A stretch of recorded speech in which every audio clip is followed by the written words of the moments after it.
কি লাগছে? আরে চাউলটা মনে হয় কয়দিন থেকে না খাই আছে রে। ধরো নিয়ে যাও, পেট ভরে খাইও।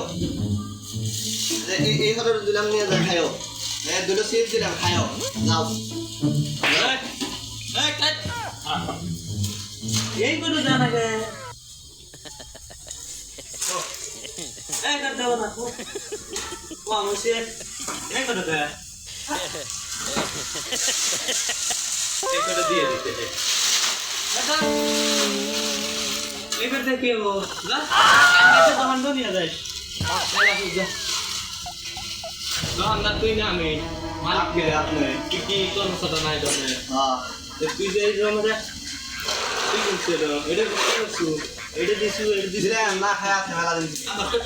আমার কোন না খাইছে আর বলবো না আপনার দোকানে। তোর সামনে